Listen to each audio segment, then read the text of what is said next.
बिस्मिल्लाहिर्रहमानिर्रहीम। अस्सलाम वालेकुम। कैसे हैं आप लोग? आप देख रहे हैं ई कॉमर्स बाय डेवलपर्स। मैं हूं आपका tutor Shahzeb Ashfaq. Last lecture के अंदर हमने बात की थी जंप सेंड के बारे में, जो हमारा लास्ट टूल था जिसको हम यूज़ करते हैं अमेज़न प्रोडक्ट रिसर्च में। ठीक है, जंप सेंड को बेसिकली हम यूज़ करते हैं प्रोडक्ट का आइडिया लेने के लिए। तो प्राइवेट लेवल के अंदर जितने भी टूल्स हम मैक्सिमम यूज़ करते हैं वो सारे टूल्स मैंने आपको बता दिए थे। 6 टूल्स के रिगार्डिंग मैंने आपको बताया था, जिनमें मर्चेंट वर्ड था, हीलियम 10 था, जंगल स्काउट था, वायरल लॉन्च था, ईग्रो था और लास्ट में मैंने आपको जंप सेंड के रिगार्डिंग बता दिया। तो ये सारे के सारे टूल्स हम यूज़ करते हैं अमेज़न प्राइवेट लेबल की प्रोडक्ट रिसर्च में। तो आज इंशाल्लाह हम सीखेंगे कि किस तरह से हम बगैर किसी टूल को रन किए प्रोडक्ट रिसर्च करते हैं अमेज़न प्राइवेट लेबल के लिए। ठीक है, तो चलते हैं हमारे लेक्चर की तरफ। अगर अभी तक आपने लास्ट लेक्चर की वीडियो नहीं देखी तो ऊपर आई बटन में आपको वीडियो मिल जाएगी, आप जाकर उसको देख सकते हैं। इसके अलावा अगर आप हमारा कोर्स स्टार्ट से देखना चाहते हैं तो हमारे channel e commerce by developers की प्लेलिस्ट में आप जाएं, वहां पर आपको हमारा complete course Amazon virtual assistant course के नाम से मिल जाएगा। आप इसको स्टार्ट से देख सकते हैं। इसके अलावा आपको होलसेल और ड्रॉप शिपिंग के कोर्सेज भी अलग अलग मिल जाएंगे, तो आप उनको भी सीख सकते हैं। और भी बहुत सारे कोर्सेज अवेलेबल हैं आप लोगों के लिए, तो जो भी आपको पसंद हो आप जाकर वहां से सीख सकते हैं। तो चलते हैं हमारे आज के लेक्चर की तरफ। माशाल्लाह से लेक्चर नंबर 14 है हमारा अमेज़न वर्चुअल असिस्टेंट कोर्स का। इस लेक्चर के अंदर हम पढ़ने वाले हैं विदाउट टूल हंटिंग के रिगार्डिंग, कि हम बगैर किसी टूल को रन किए किस तरह से हंटिंग करते हैं। पहली चीज़ जो हम पढ़ेंगे वो ये है कि what is without tool hunting, without tool hunting होता क्या है। दूसरे नंबर पे हम देखेंगे कि हम विदाउट टूल हंटिंग किस तरह से करते हैं। और तीसरे नंबर पे हम देखेंगे कि विदाउट टूल हंटिंग के लिए हमने क्राइटेरिया क्या फॉलो करना होता है। ठीक है, यहाँ पर मैं आपको थोड़ा सा ये क्लियर कर दूं कि अगर तो आप जिस कंट्री में बिजनेस कर रहे हैं वहाँ पर टूल्स रन करते हैं तो कोशिश करें टूल्स के साथ ही हंटिंग करें, क्योंकि विदाउट टूल हंटिंग डिफ़िकल्ट भी होती है और बहुत ज़्यादा टाइम टेकिंग भी होती है। बट अगर आप ऑस्ट्रेलिया में या किसी ऐसी कंट्री में बिजनेस कर रहे हैं जहाँ पर टूल्स बिल्कुल काम नहीं कर रहे, देन आप विदाउट टूल हंटिंग ज़रूर कर सकते हैं। मैंने आपसे ये प्रॉमिस किया था कि मैं आपको सब कुछ सिखाऊंगा, कुछ भी स्किप नहीं करूंगा। इस वजह से मेरा ये फ़र्ज़ था कि मैं आपको विद टूल हंटिंग और विदाउट टूल हंटिंग दोनों चीज़ें सिखाऊं। अल्हम्दुलिल्लाह मैंने आपको 6 के 6 टूल सिखा दिए हैं। कोई भी आपके माइंड में क्वेश्चन हो आप मुझसे पूछ सकते हैं। और आज से इंशाल्लाह हम विदाउट टूल हंटिंग भी सीख लेंगे और इसके बाद फिर हम नेक्स्ट टॉपिक्स के ऊपर कंटिन्यू करेंगे। सबसे पहली चीज़ ये है कि विदाउट टूल हंटिंग क्या होता है। विदाउट टूल हंटिंग का मतलब है कि आपने अमेज़ॉन के लिए एक प्रॉफिटेबल प्रोडक्ट की तलाश करनी है, बट इस प्रोसीजर के दौरान आप कोई भी टूल यूज़ नहीं कर सकते। विदाउट यूजिंग एनी टूल आपने पूरी की पूरी रिसर्च करनी है। उस प्रोसीजर को हम कहते हैं without tool hunting. Without tool hunting में हमें ना तो किसी टूल की ज़रूरत पड़ती है, और जो सच्ची बात होती है वो ये है कि हमें कोई टूल मिलता ही नहीं है, हमें अवेलेबल ही नहीं होता उस कंट्री में टूल, तो हम यूज़ भी नहीं उसे कर सकते। तो हमें विदाउट यूजिंग एनी टूल, जो कि मैंने आपको ऊपर बताए थे, उन टूल्स को यूज़ किए बगैर हमें हंटिंग करनी पड़ती है।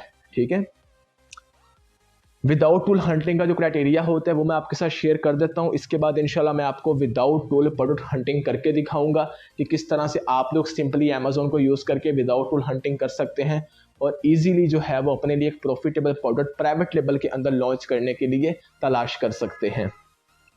विदाउट टूल हंटिंग का क्राइटेरिया जो है उसमें पहली चीज़ आती है कि प्रोडक्ट का जो एवरेज रेवेन्यू हो मंथली वो $80,000 से ज़्यादा हो। ठीक है, डिपेंड करता है टोटली कि आप कौन सी प्रोडक्ट लॉन्च कर रहे हैं। कुछ कैटेगरीज के अंदर रेवेन्यू काफ़ी अच्छा होता है, कुछ कैटेगरीज में रेवेन्यू थोड़ा कम होता है। आप थोड़ा बहुत इसमें कम ज़्यादा कर सकते हैं। विदाउट टूल हंटिंग के अंदर आपको इतना सा हम एज दे देते हैं कि रेवेन्यू आप थोड़ा आगे पीछे कर सकते हैं। दूसरी चीज़ है कि प्रॉफिट आपको एटलीस्ट 40% ज़रूर मिल रहा हो। इसमें कॉम्प्रोमाइज़ ना ही करें तो बेटर है, क्योंकि जब आप कोई ऐसी प्रोडक्ट ढूंढते हैं जिसमें प्रॉफिट मार्जिन आपको ऑन पेपर 40% मिल रहा होता है, तो जब आप एक्चुअल में उस प्रोडक्ट को लॉन्च करते हैं तो प्रॉफिट मार्जिन अक्सर कम ही निकलता, मतलब 25 to 30% प्रॉफिट आपको मिल रहा होता है। ऑन पेपर में भी आपको 40% मिल रहा हो, बट एक्चुअल में थोड़े बहुत अखराजात ज़्यादा हो जाते हैं जो एक्सपेक्टेशन में नहीं होते, उस वजह से आपका प्रॉफिट कम हो जाता है। तो कोशिश करें कोई ऐसी प्रोडक्ट विद टूल भी अगर आप हंटिंग कर रहे हैं तब भी कोई ऐसी प्रोडक्ट ढूंढें जिसका ऑन पेपर जो प्रॉफिट मार्जिन आपके पास आ रहा है वो 40% से ज़्यादा ही हो, ताकि जब आप एक्चुअल में उसको लॉन्च करें तो मिनिमम प्रॉफिट मार्जिन भी आपका 25% तक जाए। इससे नीचे प्रॉफिट मार्जिन वैसे ही प्राइवेट लेवल के अंदर कोई फ़ायदा नहीं होता। उसके बाद है कि प्रोडक्शन टाइम 20 दिन से ज़्यादा ना हो। कोशिश करें विदाउट टूल हंटिंग भी कोई ऐसी प्रोडक्ट तलाश करें जिसका प्रोडक्शन टाइम फैक्ट्री के अंदर 20 दिन से ज़्यादा ना हो, 20 दिन में वो प्रोडक्ट तैयार होकर अमेज़ॉन के इन्वेंट्री तक पहुंच जानी चाहिए। देन है कि अमेज़ोन या कोई बड़ा ब्रांड टॉप सेलर्स में ना हो 3 से ज़्यादा बार। ये सब चीज़ें हम चेक कर सकते हैं। आप लोग सोचेंगे कि ये सारा क्राइटेरिया तो हम विद टूल में भी फॉलो करते हैं, जी सेम ही होता है, बट उसमें हमें सारा कुछ टूल्स 1 सेकंड में बता देते हैं। यहाँ पर हमें हर एक चीज़ को अलग अलग खुद से रिसर्च करके चेक करना पड़ता है। थोड़ी सी डिफ़िकल्टी आती है, टाइम टेकिंग भी होता है ये हंटिंग का प्रोसीजर, बट आप इसको कर सकते हैं। ये इम्पॉसिबल नहीं है, पॉसिबल होता है। और मैं इंशाल्लाह आपको सिखाऊंगा भी आज की वीडियो में कि विदाउट टूल हंटिंग में आप हर चीज़ किस तरह से कलेक्ट कर सकते हैं। उसके बाद आपने कोई भी अमेज़ॉन या बड़े ब्रांड को अपना कॉम्पिटिटर चूज़ नहीं करना। जिस तरह मैंने आपको जंगल स्कॉट वाली वीडियो में बताया था कि अगर आप किसी बड़े ब्रांड या अमेज़ॉन को एज ए कॉम्पिटिटर चूज़ करते हैं, उसकी वजह से आप ना तो उनके साथ कंपटीशन कर सकते हैं, ना आप अपना प्रॉफिट मार्जिन गिरा सकते हैं। तो उस वजह से फिर आपको जो नंबर ऑफ सेल्स हैं वो बहुत कम हो जाती हैं और आपका नुकसान होता है। तो कोशिश करें किसी ऐसे बंदे को आप अपने कंपटीशन में लें जो बंदा टॉप 5 में ज़रूर बैठा हो, बट उसके जो रिव्यूज़ हैं वो टॉप 5 में सबसे कम हो, ताकि आप उसको ईजिली क्रॉस कर सकें और बाद में अपने प्रोडक्ट को उसके ऊपर डोमिनेट कर सकें। लास्ट में कि आपका जो कॉम्पिटिटर है वो टॉप 5 में हो बट मिनिमम रिव्यूज़ के साथ हो, ताकि आप उसके साथ इजीली कंपटीशन कर सकें। तो ये तो हो गया बेसिक सा क्राइटेरिया जिसको हम फॉलो करते हैं विदाउट टूल प्रोडक्ट हंटिंग के अंदर। तो चलते हैं हमारी कंप्यूटर की स्क्रीन पे और जाकर देखते हैं कि किस तरह से हम विदाउट टूल हंटिंग को परफॉर्म करते हैं, उसमें क्या क्या चीज़ें हमने करनी होती है, किस क्या प्रोसीजर फॉलो अप होता है और किस तरह से आपने ये सारी इन्फॉर्मेशन कलेक्ट करनी होती है। तो आइए चलते हैं जी। तो अभी तक आपने सारे के सारे टूल्स देख लिए हैं जो मैक्सिमम हम यूज़ करते हैं अमेज़ॉन प्राइवेट लेबल के अंदर प्रोडक्ट हंटिंग करते हुए, ठीक है। तो अब हम देखेंगे कि अगर हमारे पास कोई भी टूल अवेलेबल ना हो, ठीक है, तो विदाउट टूल हम हंटिंग किस तरह से कर सकते हैं वो आज हम सीखेंगे। सबसे पहले आपने सिंपल अमेज़ॉन की वेबसाइट पे आ जाना है। अमेज़ॉन की वेबसाइट पे आने के बाद जो सबसे पहले चीज़ आपने देखनी है वो ये है कि आपने जो लोकेशन जिसके अंदर आप प्रोडक्ट लॉन्च कर रहे हैं, जिस कंट्री में या जिस स्टेट में, वो आपने लोकेशन अप्लाई की है या नहीं। तो आपने सिंपली यहाँ पर जाना है डिलीवर टू के ऑप्शन पे, और यहाँ पर जाके आपने सिंपली जो लोकेशन है वो ऐड कर देनी है। जिस कंट्री के अंदर या जिस सिटी के अंदर आप प्रोडक्ट लॉन्च कर रहे हैं आपने उसकी लोकेशन डाल देनी है। लोकेशन डालने के बाद जो दूसरा काम आपने करना है वो आपने गूगल या जंपसेंट को यूज़ करते हुए आपने प्रोडक्ट का आइडिया लेना है कि जिस कैटेगरी के अंदर आप प्रोडक्ट लॉन्च करना चाहते हैं उस कैटेगरी में कौन कौन से प्रोडक्ट ऑलरेडी मौजूद हैं, ठीक है। तो आपने उन तमाम प्रोडक्ट्स का आइडिया लेना है, ठीक हो गया। फॉर एग्जांपल आपने आइडिया ले लिया किसी भी प्रोडक्ट का, तो आपने वो प्रोडक्ट का कीवर्ड जो है उसको लाके आपने अमेज़ॉन पे सर्च करना है। यहाँ पर मैं इस टाइम कोई भी प्रोडक्ट सर्च कर देता हूँ, जैसा कि माउस है। जैसे हमने माउस सर्च किया हमारे सामने कुछ रिजल्ट्स आ गए, ठीक है। तो हमने क्या करना है, ये सबसे पहली चीज़ जब आपने किसी भी कीवर्ड को सर्च करना है, जो पहला काम आपने करना है वो ये है कि आपने देखना है कि जो कीवर्ड आपने सर्च किया है उसको सर्च करने के बाद जो रिजल्ट्स हमें शो हो रहे हैं वो सब मैच करते हैं या नहीं। ऐसा तो नहीं है कि हमने जो कीवर्ड सर्च किया है उसकी वजह से हमें किसी और कैटेगरी के प्रोडक्ट्स भी शो होना स्टार्ट हो गया। तो जैसा आप देख सकते हैं मैंने माउस सर्च किया था तो मुझे यहाँ पर सिर्फ और सिर्फ माउस ही नज़र आ रहे हैं, ठीक है। ये तो होगी हमारी कंफर्मेशन कि हमारा जो कीवर्ड है वो करेक्ट है, वो किसी और कैटेगरी के प्रोडक्ट को नहीं टारगेट कर रहा, ठीक है। दूसरा काम क्या होता है, अब हमने डाटा कलेक्ट करना है हमारे प्रोडक्ट के रिगार्डिंग। पहली चीज़ हमें यहाँ से पता लग जाएगी कि नंबर ऑफ लिस्ट कितनी है, ठीक है। ये आपको नज़र आ रहा है कि टोटल जो है वो 30,000 के करीब इस प्रोडक्ट को लोगों ने लॉन्च किया हुआ है। मतलब 30,000 सेलर इस प्रोडक्ट को ऑलरेडी लॉन्च कर चुके हैं। इसका मतलब ये है कि इस प्रोडक्ट के ऊपर जो कॉम्पिटिशन लेवल है वो बहुत हाई है, ठीक है।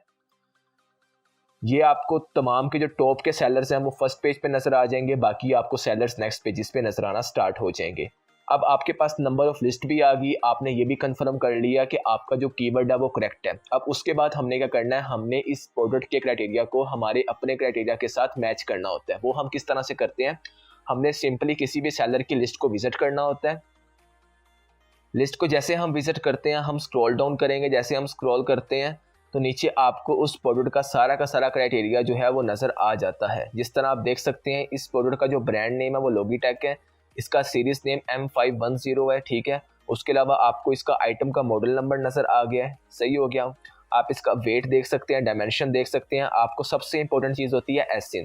तो जितनी भी डिटेल्स आपको यहाँ से मिल रही हैं आप उनका तस्वीर खींच लें, स्क्रीनशॉट ले लें, या फिर आप उन्हें किसी जगह पर नोट डाउन करके अपने पास संभाल लें। ठीक हो गया। एसिन को ज़रूर कॉपी कर लीजिएगा क्योंकि ये बहुत इंपॉर्टेंट होता है। ठीक है। विदाउट टूल हंटिंग के अंदर यहाँ पर आपको रेटिंग भी पता लगी कि इस सेलर की 4.7 स्टार की रेटिंग है, और ये जो होते हैं ये टोटल नंबर ऑफ रिव्यूज़ होते हैं। तो आपको यहाँ से टोटल नंबर ऑफ रिव्यूज़ भी पता लग गया कि इस सेलर के कितने रिव्यूज़ हैं। ठीक हो गया। तो ये आपको सारी की सारी डिटेल्स जो है वो हर सेलर के लिए अलग अलग मिल जाएंगी। आपने हर एक सेलर की जो आपको पहले 2-3 पेजेस में नज़र आ रहे हैं, आपने तमाम तर सेलर्स के डिटेल्स जो हैं उनको निकालना है, उनको आपने अपने पास सेव कर लेना है। अब अगर हम किसी और सेलर के ऊपर चेक करते हैं तो ये हमारे पास एक और सेलर है जो कि डिफरेंट माउस सेल कर रहा है, तो हम इसको भी चेक कर लेते हैं। सेम आपने वही करना है। अब यहाँ पर आप एक चीज़ नोटिस करें कि आपको वेरिएशंस यहाँ से पता लग जाएंगी कि ये सेलर कितनी वेरिएशंस के अंदर प्रोडक्ट दे रहे हैं। ठीक है। तो ये सारी वेरिएशंस यहाँ से आप काउंट कर सकते हैं कि इस प्रोडक्ट, ये जो आप प्रोडक्ट लॉन्च करने की सोच रहे हैं, वो कितनी वेरिएशंस के अंदर ऑलरेडी लॉन्च हो चुकी है। ठीक है। अब अगर हम स्क्रॉल डाउन करते हैं नीचे तो यहाँ पर हमें इसकी डिटेल्स पता लगी हैं। इसका जो ब्रांड नेम है वो ये है। ठीक है। ऑपरेटिंग सिस्टम आपको पता लग गया, इसका वेट क्या है, डायमेंशंस क्या है, कलर क्या है, और आपको सबसे इंपॉर्टेंट जो इसका अमेज़न का आइडेंटिफिकेशन नंबर है एसिन, वो भी आपको यहाँ से पता लग गया। ठीक है। और इस प्रोडक्ट को डिसकंटिन्यू नहीं किया गया अभी तक, और ये प्रोडक्ट फर्स्ट टाइम 11 सितंबर 2018 को लॉन्च की गई थी अमेज़न के ऊपर। इसकी आपको रेटिंग भी पता लग गई है और इसके आपको टोटल नंबर ऑफ़ रिव्यूज़ भी यहाँ से पता लग गए हैं। तो आपने ये सारी की सारी डिटेल्स हर प्रोडक्ट के रिगार्डिंग अलग अलग निकाल कर अपने पास सेव कर लेनी है। अब हम किसी और प्रोडक्ट को भी चेक कर लेते हैं ताकि आपको कोई भी कन्फ्यूजन ना रहे किसी भी प्रोडक्ट के रिगार्डिंग। तो जैसा ये प्रोडक्ट है एक, ठीक है, अगर हम इसको नीचे स्क्रॉल करते हैं तो हमारे पास इसके डायमेंशन, इसका वेट, इसका एसिन आ चुका है। ठीक है। इसकी रेटिंग हमारे पास आ गई है, इसके टोटल नंबर ऑफ रिव्यूज़ भी हमारे पास आ गए हैं, और सेलर रैंक भी हमें दिखा रहा है कि इस बंदे का जो सेलर रैंक है वो 13 है, और इस कैटेगरी के अंदर इसका सेलर रैंक 13 चल रहा है। ठीक है। इसने 14 अक्टूबर 2021 को जो है वो प्रोडक्ट को लॉन्च किया, और ये मैन्युफैक्चरर का नेम आपको पता लग गया। सही है। तो इस तरह से आप किसी भी प्रोडक्ट की सारी की सारी डिटेल्स, जो डिटेल्स आपको जंगल स्काउट, ईग्रो या वायरल लॉन्च शो करवाते हैं, वो सारी डिटेल्स आप यहाँ से भी इजीली निकाल सकते हैं, खुद से कलेक्ट कर सकते हैं। हम किसी और प्रोडक्ट को भी चेक कर लेते हैं। अब ये एक प्रोडक्ट है, इसकी वेरिएशंस भी काफ़ी मौजूद हैं। आप देख सकते हैं काफ़ी वेरिएशंस के अंदर ये प्रोडक्ट जो है वो ऑलरेडी मौजूद है। उसके बाद अगर हम स्क्रॉल करके इसके डिटेल्स पे आते हैं, ये आपको इसका साइज़, वेट पता लग गया है। ठीक है। उसके अलावा ये देखें, ये प्रोडक्ट की पैकेजिंग की डायमेंशन है, ये आइटम का वेट हो गया, ये इसका एसिन हो गया, ये इसकी रेटिंग होगी, ये इसके रिव्यूज़ हो गए। और कंप्यूटर माइस जो कैटेगरी है उसके अंदर नंबर 7 पे सेलर का रैंक आता है। 18 मई 2020 को इस सेलर ने प्रोडक्ट को लॉन्च किया था। मैन्युफैक्चरर जो है वो इस सेलर का वो ऑटो है। ठीक है। तो ये इसका कंपनी का नेम है, ब्रांड का नेम है। इसकी 5 स्टार रेटिंग आप देख सकते हैं, 26,600 इसके रिव्यूज़ हैं, और 4.3 स्टार की इसकी रेटिंग है। तो इस तरह से आप किसी भी प्रोडक्ट की सारी डिटेल्स निकाल सकते हैं। अब यहाँ पर कुछ चीज़ें समझने वाली हैं, वो ये हैं कि यहाँ से आप प्रोडक्ट की रेटिंग चेक कर सकते हैं, उसके रिव्यूज़ चेक कर सकते हैं, उसका एसिन आप कलेक्ट कर सकते हैं, नंबर ऑफ लिस्ट चेक कर सकते हैं, प्राइस चेक कर सकते हैं। बट जो चीज़ें हम इधर से नहीं चेक कर सकते वो कौन सी हैं? फर्स्ट थिंग कि हम डेली सेल का पता नहीं लगा सकते बाहर से कि इस प्रोडक्ट की डेली सेल क्या है। हम मंथली सेल का पता नहीं लगा सकते, और रेवेन्यू का हम पता नहीं लगा सकते। और इन तीनों चीज़ों का अगर हमें नहीं पता होगा तो हम कभी भी प्रोडक्ट लॉन्च नहीं कर पाएंगे अमेज़न के ऊपर।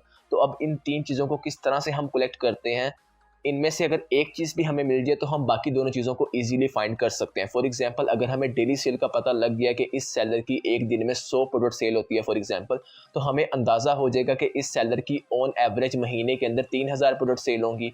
और अगर उस सेलर ने $10 के अंदर प्रोडक्ट को लॉन्च किया तो उसकी महीने में 3000 प्रोडक्ट लॉन्च सेल हो रही हैं, तो इसका मतलब है कि वो महीने के अंदर तकरीबन $30,000 का रेवेन्यू जनरेट कर रहा है। तो हमें अगर सिर्फ डेली सेल का पता लग जाए तो हम बाकी दोनों चीज़ों को फार्मूला अप्लाई करके कलेक्ट कर सकते हैं। बट डेली सेल का हमें किस तरह से पता लगता है वो सबसे इंपॉर्टेंट चीज़ होती है। ठीक है। अब यहाँ पर अगर आप देखते हैं, पहला सेलर जो है, अब इसकी डेली सेल कितनी है हमें कोई भी नहीं बता सकता जब तक हम इसके ऊपर एक मेथड होता है, उसका नाम होता है 999 कार्ट मेथड। हम वो मेथड अप्लाई करते हैं। वो मेथड हर किसी सेलर के ऊपर अप्लाई नहीं करता, but most of the time वो ज़्यादातर सेलर्स के ऊपर अप्लाई कर जाता है। तो जिन सेलर्स के ऊपर वो मेथड अप्लाई करता है, हमें उनकी नंबर ऑफ डेली सेल्स पता लग जाती है कि उन सेलर्स की एक दिन में कितनी प्रोडक्ट सेल हो रही है। ठीक है। जिनके ऊपर अप्लाई नहीं करता, हम फिर अंदाज़न उनकी एक एवरेज नंबर ऑफ सेल्स जो है हम कैलकुलेट कर लेते हैं। अब वो मेथड क्या होता है और हमने किस तरह से अप्लाई करना होता है वो मैं आपको बता देता हूँ। सबसे पहले जिस सेलर के ऊपर आपने 999 कार्ट मेथड अप्लाई करना है, आपने उस सेलर की लिस्ट को विजिट करना है। लिस्ट को विजिट करने के बाद आपने उसकी प्रोडक्ट को ऐड टू कार्ट कर देना है। जब आप उसकी प्रोडक्ट को ऐड टू कार्ट करेंगे तो ये आपकी प्रोडक्ट ऐड टू कार्ट होगी। यहाँ पे आपने इसको क्रॉस कर देना है। क्रॉस करने के बाद आपने सिंपली अपने कार्ट को विजिट करना है। जब आप कार्ट विजिट करेंगे यहाँ पे आपको वो प्रोडक्ट शो होना स्टार्ट हो जाएगी, ठीक है। अब यहाँ पर आपने क्या काम करना है, आपने सिंपली जो क्वांटिटी होती है आपने इसको क्लिक करना है। क्लिक करने के बाद आपने 10+ को सिलेक्ट कर लेना है और यहाँ पर आपने टाइप कर देना 999। इसीलिए क्योंकि हमने ऐड टू कार्ट करने के बाद 999 मेथड अप्लाई करते हैं, तो इसलिए इस मेथड का जो नाम होता है वो होता है 999 कार्ट मेथड, ठीक है। उसके बाद आपने इसको अपडेट करना है। अब जब आप अपडेट करेंगे तो आपको पता लगेगा कि अब जैसा कि ये एक सेलर था, इसने लिमिट लगाई हुई है 5 लोगों की कि एक कस्टमर 5 से ज़्यादा प्रोडक्ट नहीं खरीद सकता, तो हम इस सेलर के ऊपर ये मेथड अप्लाई नहीं कर सकते। जिन सेलर्स ने लिमिट लगाई होती है ना, हम उन सेलर्स के ऊपर कभी भी 999 कार्ट मेथड अप्लाई नहीं कर सकते। जिन सेलर्स ने लिमिट नहीं लगाई होती हम उनके ऊपर 999 कार्ट मेथड अप्लाई करके उनकी डेली सेल्स का पता लगा सकते हैं। अब मैं यहाँ पे कोई ऐसा सेलर ढूंढता हूँ जिसने 999 कार्ट मेथड जो है जिसके ऊपर अप्लाई हो सकता है, हम उसको चेक कर लेते हैं जी। तो अब ये एक सेलर है, हम इसको भी चेक कर लेते हैं कि क्या इसके ऊपर 999 कार्ट मेथड अप्लाई होता है या नहीं। सही है। सबसे पहले हम अपने कार्ड को क्लियर कर देते हैं, जाकर इसको हम प्रोडक्ट को डिलीट कर देते हैं। तो अब हम क्या करेंगे, सेम उसी तरीके से हम इसको ऐड टू कार्ट करेंगे। जब ऐड टू कार्ट हम कर लेंगे तो यहाँ पर हम वापस अपने कार्ट को विजिट करेंगे और यहाँ पर हम क्वांटिटी को चेंज करके 10+ करने के बाद 999 लिखकर अपडेट कर देंगे, ठीक है। अब यहाँ पर आपको नजर आ रहा है this seller has 27 items available, तो मतलब इस सेलर की इन्वेंट्री में इस टाइम 27 आइटम्स पड़ी हुई हैं, इससे ज़्यादा आइटम्स इस बंदे के पास नहीं पड़ी हुई। अब इससे होता क्या है कि आपको पता लग जाता है कि उस सेलर की इन्वेंट्री में इस टाइम कितनी प्रोडक्ट पड़ी हुई है। अब जैसा कि मुझे पता लग गया कि इस सेलर के पास इस टाइम इन्वेंट्री में सिर्फ 27 प्रोडक्ट्स पड़ी हुई हैं। अब मैं क्या करूँगा, मैं 24 घंटों के बाद वापस आऊँगा और आकर दोबारा से सेम मेथड इसके ऊपर अप्लाई करूँगा और देखूंगा कि इसकी एक दिन में कितनी प्रोडक्ट सेल होती हैं। फॉर एग्जाम्पल अगर मैं कल वापस आता हूँ और इस बंदे की 12 प्रोडक्ट्स इन्वेंट्री में रह जाती हैं रिमेनिंग, तो मुझे पता लग जाएगा कि इस सेलर की एक दिन की जो सेल है वो तकरीबन 15 प्रोडक्ट्स इस बंदे ने एक दिन में सेल की है। ठीक हो गया। तो यहाँ से मुझे इसका एक एवरेज मिल जाएगा। मैं फिर उससे अगले दिन दोबारा आऊँगा और आकर देखूंगा कि उससे अगले दिन इस बंदे की कितनी प्रोडक्ट की सेल होती है। तो इस तरीके से मैं डाटा कलेक्ट करता जाऊँगा। हम यहाँ पर किसी और सेलर को भी चेक कर लेते हैं ताकि आपको कोई भी कन्फ्यूजन ना रहे इसके अंदर। तो यहाँ पर दूसरा सेलर जो है हम इसको भी चेक कर लेते हैं 999 मेथड अप्लाई करके। वापिस हम पहले अपना कार्ड को क्लियर कर लेंगे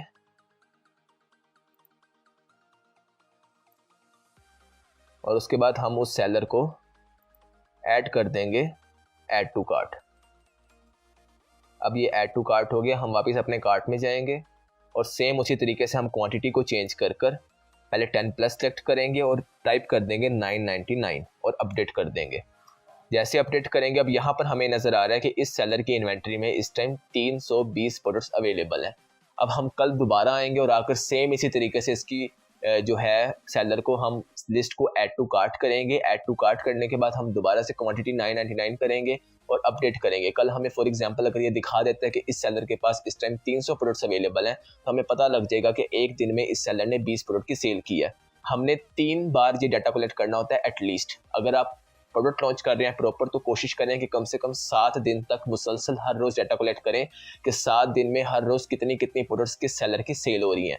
वहाँ से फिर आपको एक एवरेज पता लग जाएगी। उस एवरेज की बेस पे फिर आपको पता लगेगा कि जो प्रोडक्ट आप लॉन्च करने की सोच रहे हैं उसकी डेली सेल कितनी है। अब फॉर एग्जांपल मैं माउस लॉन्च करने की सोच रहा हूँ। ऑस्ट्रेलिया की मार्केट के अंदर माउस की जो एक दिन की सेल है, मिसाल के तौर पे वो ऑन एवरेज हर सेलर की मिला के वो 100 आती हैं कि 100 प्रोडक्ट्स एक दिन में सेल हो रही हैं ऑन एवरेज। ठीक है। अब क्या है कि मैं देखता हूँ कि मंथली सेल कितनी हो सकती है। तो मंथली सेल किस तरह हम पता करेंगे कि 100 को हम 30 से मल्टीप्लाई कर देंगे तो हमें पता लग जाएगा कि एक महीने में उस सेलर जो माउस है प्रोडक्ट है उसकी एक महीने के अंदर ऑन एवरेज जो सेल्स हो रही हैं वो 3000 हो रही हैं। अब रेवेन्यू हमने किस तरह पता करना है? रेवेन्यू का पता करने का तरीकेकार ये होता है कि जो महीने के अंदर आपकी सेल्स हो रही हैं, अगर हम मिसाल के तौर पे इस सेलर की एक महीने के अंदर 3000 प्रोडक्ट सेल हो रही हैं और इस बंदे की जो प्राइस है प्रोडक्ट की वो $11 है। ठीक है। तो हम इसकी प्राइस को इसकी मंथली सेल्स के साथ मल्टीप्लाई करेंगे तो हमें पता लग जाएगा कि इस बंदे ने एक महीने में कितना रेवेन्यू जनरेट किया। अब उसमें से उसका प्रॉफिट मार्जिन कितना है वो हम किस तरह फाइंड करते हैं, वो हम FBA का कैलकुलेटर यूज़ करते हैं, जो कि अमेजोन का अपना कैलकुलेटर होता है किसी भी प्रोडक्ट का प्रॉफिट फाइंड करने के लिए। उसके जरिए हम पता करते हैं कि उस सेलर ने इस प्रोडक्ट में कितना प्रॉफिट मार्जिन कमाया है। ठीक है, वो भी इंशाल्लाह हम नेक्स्ट किसी वीडियो में देखेंगे कि हमने FBA का कैलकुलेटर किस तरह से यूज़ करना होता है। ठीक हो गया, बहुत ही सिंपल है, कोई भी इसमें मुश्किल नहीं होता विदाउट टूल हंटिंग करना।